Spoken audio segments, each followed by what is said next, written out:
Maganda ang naging pamamalakad sa Barbanya, ngunit isang araw nagkasakit ito.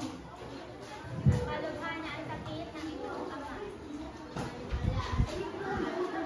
Wala po, ang magaw.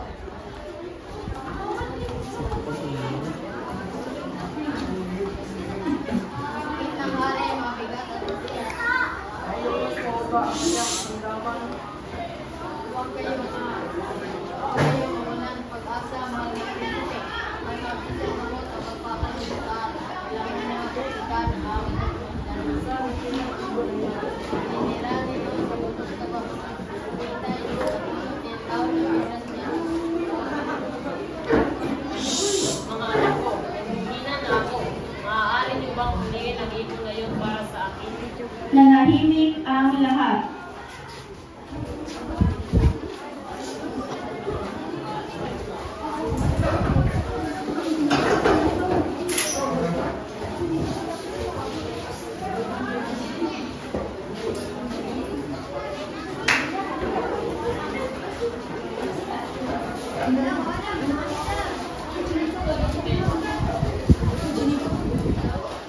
Ben, ikaw ang naranja. Maaari mo bang huliin ito para sa akin?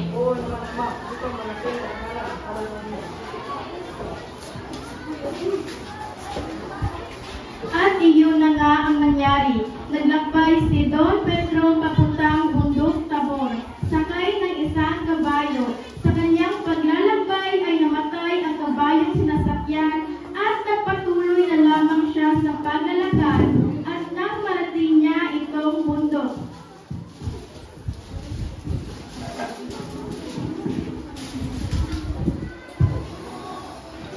Ay, kakapapang. Ito na kayo bahay ng ibon na yun. At biglang dumating ang ibong Adarna at nagsimulang umawit. Sa katakutan at sa awit ng ibong Adarna,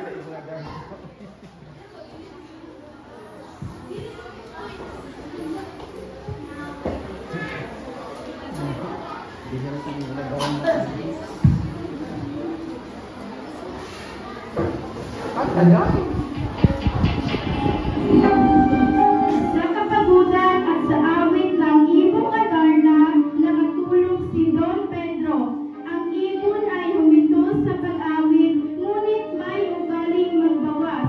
Pagkatapos ng kanyang magandang tinig, sa kasamaang palad, si Don Pedro ay mahihimbing, napatakan at naging batong buhay sa ilalim ng Piedras Platas.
Inom.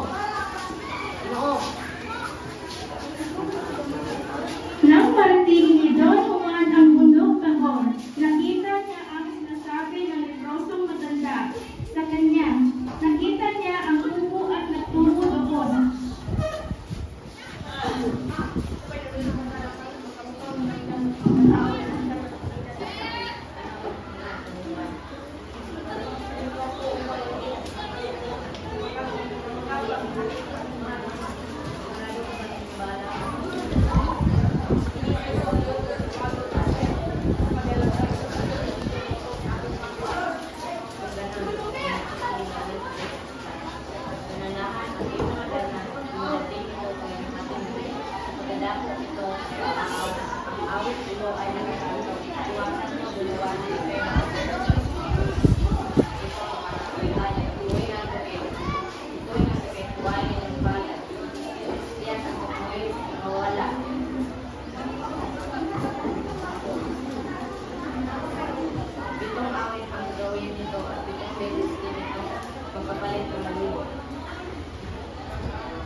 Nang marinig itong lahat, umalis na si Don Juan upang hulihin ang Adarna.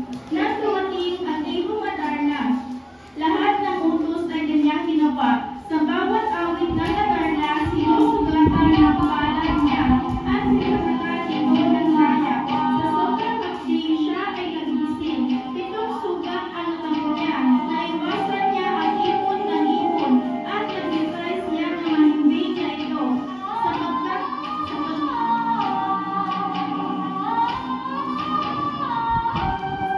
Sa pagkakalumbig ng ibon, ay tinalian niya ito at ipakita sa ermitanyo.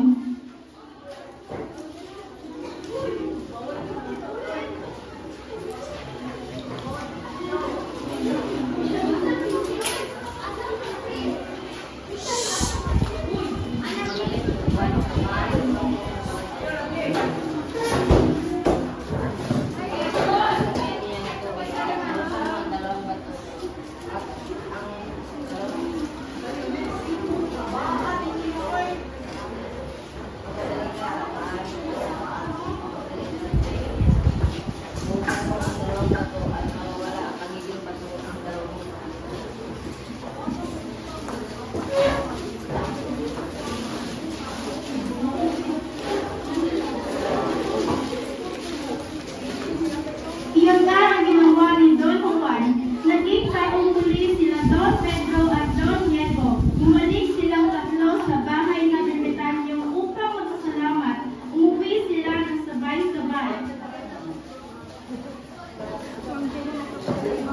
Habang nalakad sa kagubatan, huminto sila at nagpahinga sa ilalim ng isang puno. Magkatabi sila Don Juan at Don Diego na may malalim na pag-uusap.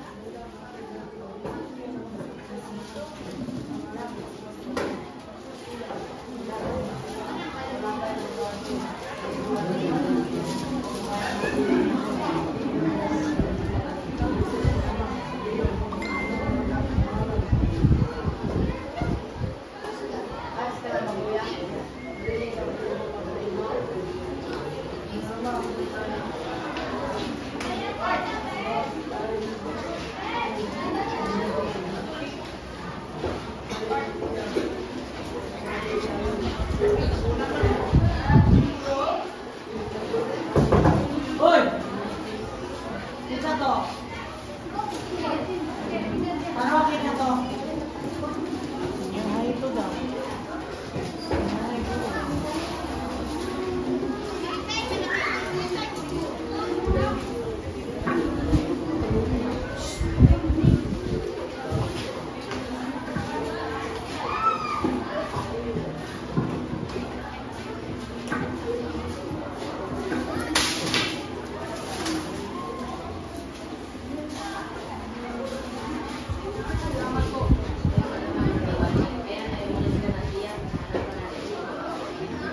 Sa ilalim kumalis si Don Juan sa Birmania. Ang mga paan ay pinalagilihan.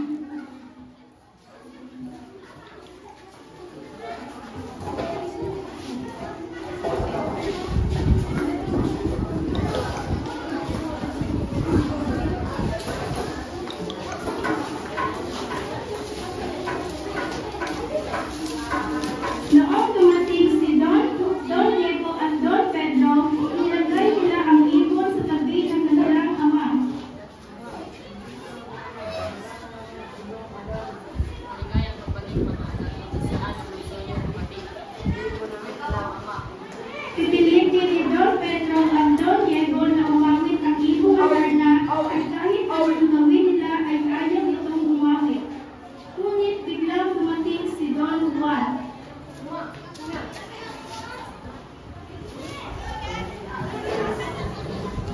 Man kong anak, nagbalik ka.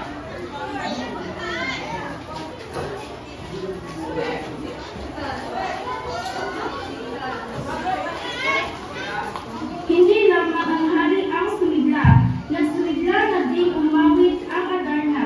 Sa awit ng ibong Adarna, isinaysay niya kung paano sila nahuli ni Don Juan at kung paano inasti ng dalawang magkapatid ang kanilang bunsong kapatid. At sa awit ng ibong Adarna, gumaling na din ang hari.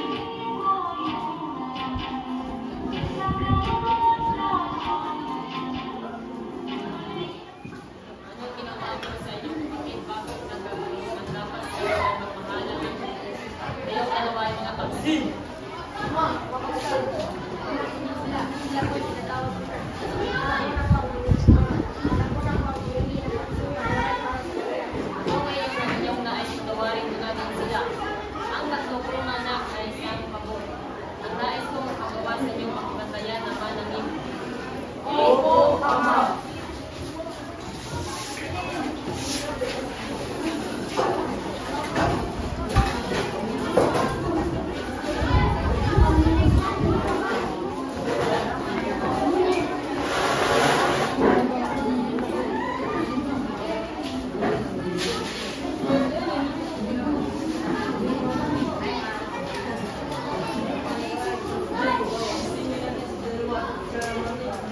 Sige, kuya. Inaanap na ko eh.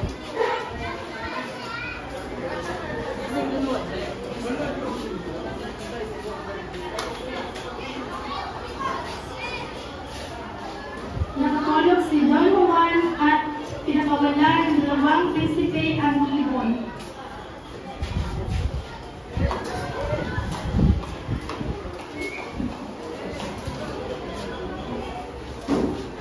Hello, saan sa siguro? May iwan na siguro. Wala ba? Alam ko na. Alis lang ako dito sa kanya.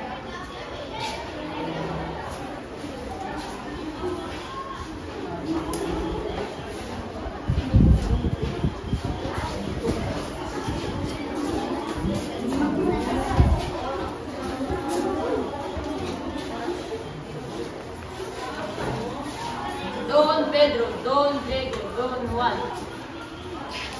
Nasaan kayo? Nasaan ang ibon? Bakit? Bakit? Para balik na alsa. Ang ibon ay nawawala. Hindi ko namin alam, Ama. Nasaan si Don Juan?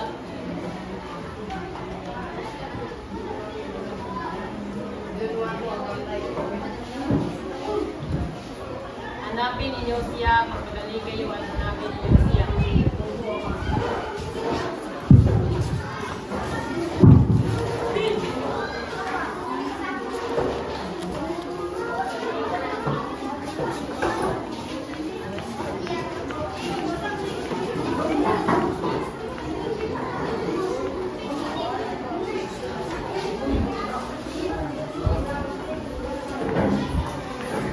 Hinanap ng dalawang prinsipe si Don Juan, ngunit hindi nila ito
Hindi ako natin. Ang ilalim.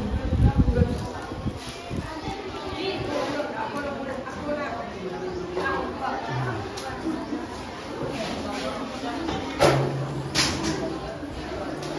Makalipas ang ilang minuto ay naangat muli si Don Diego.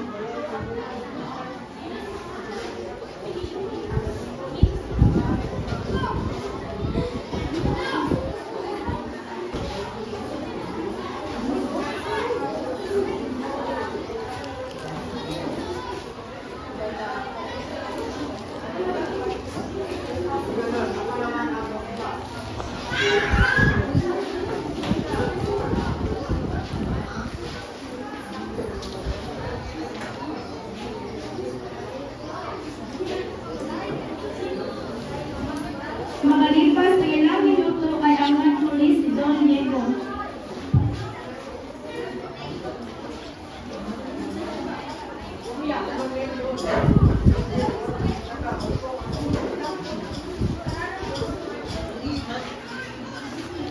Madilim. Lubhang malalim. Hindi ko rin natin ang ilalim.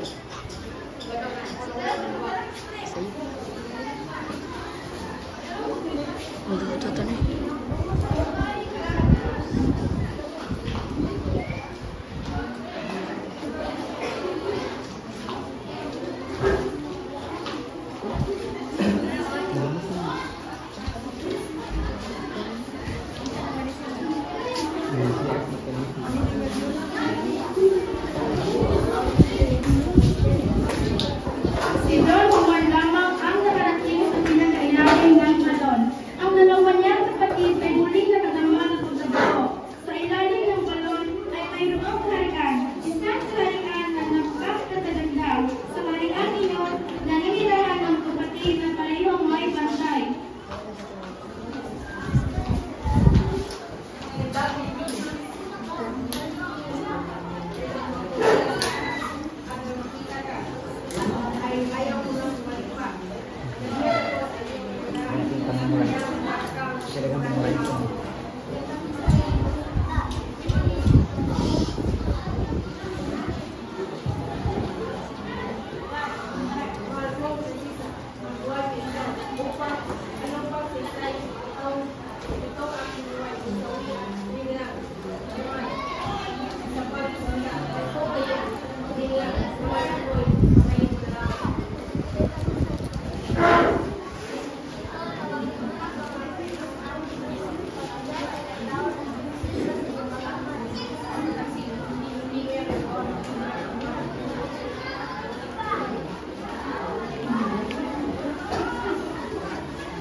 At naglabanan si Juan at ang higante. Napatay ni Juan ang higante. May panghigante gaina, nindot panghigante gaina.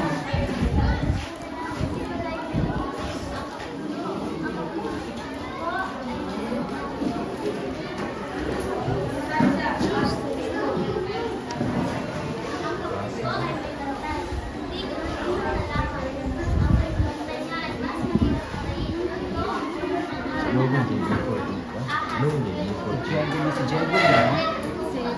Adon Pedro. Pedro lagi di moral itu di kain Pedro. Ano ba ito?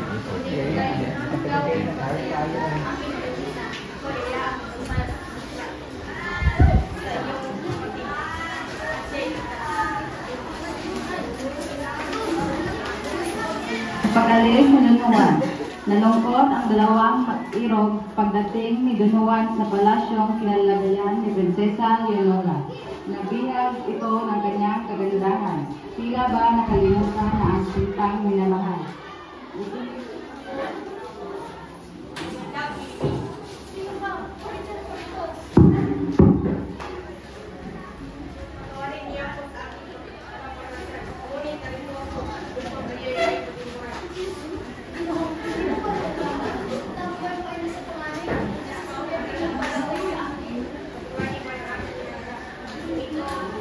Kung ito nga talaga ang aking kapalaran, wala na akong pang nagawa.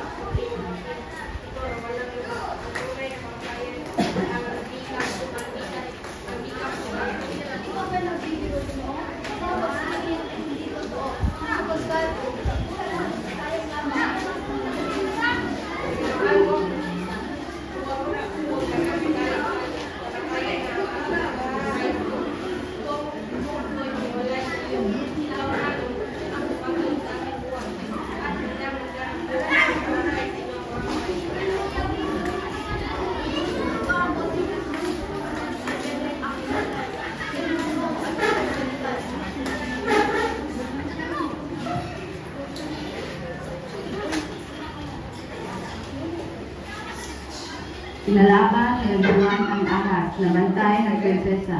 Ito ay napatay na. Salamat sa tulong ng buting ibinigay ng prinsesa. Nang mapatay, ay bumalik sa dalawang prinsesa at umakyat sila sa balon.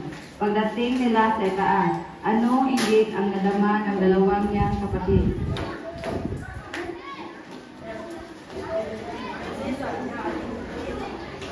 Sila dalawa ay ang sila.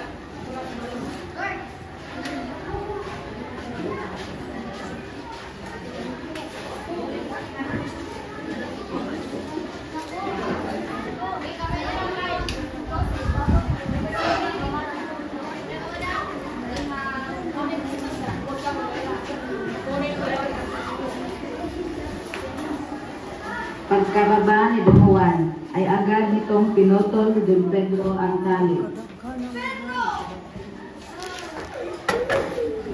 Tatalon sana si Prinsesa Leonora, ngunit mahihila ito ni Don Pedro. Nahihimatay si Prinsesa Leonora sa kamay ng Don.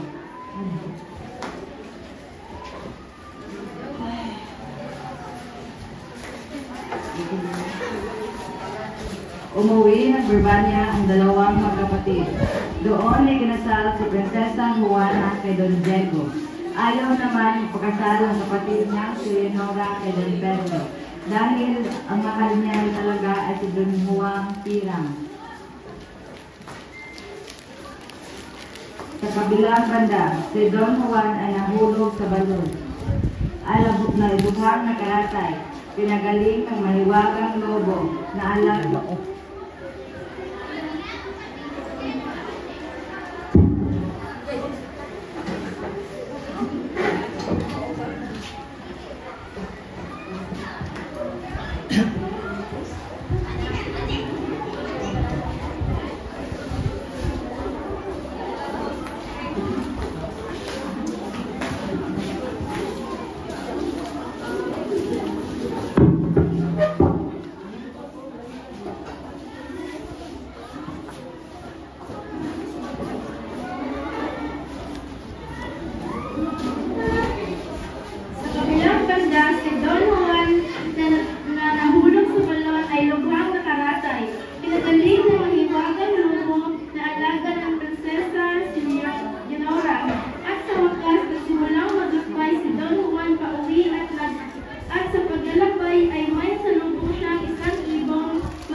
Sila ay nagkahiwalay at si Don Juan ay umuwi.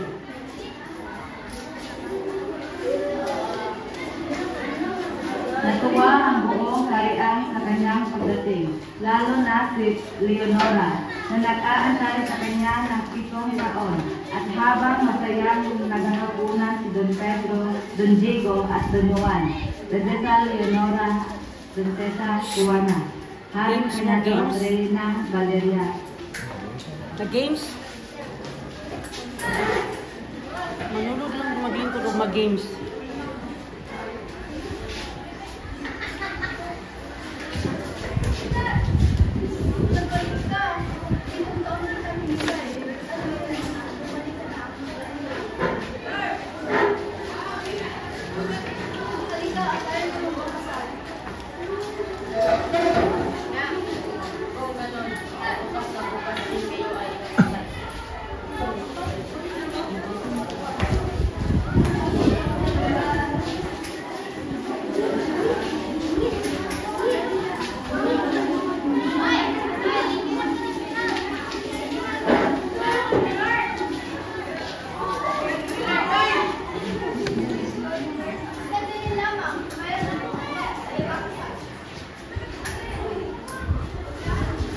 Lalabas ang isang negro at isang negra at nagsasayaw-sayaw ang mga ito. Isinalaysay ng sayaw ang nangyari kay Doña Maria at kay Don Juan. Pagkatapos nilang sumayaw, ay yayakapin ng Don si Doña Maria at silang dalawa ang ikakasal.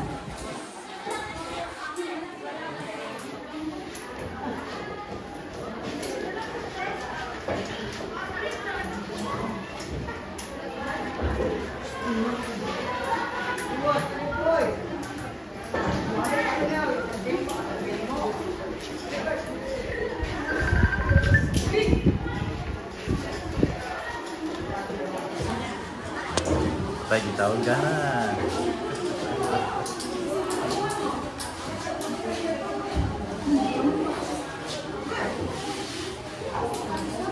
At ikinasal si Doña Maria at kay Don Juan. Si Don Pedro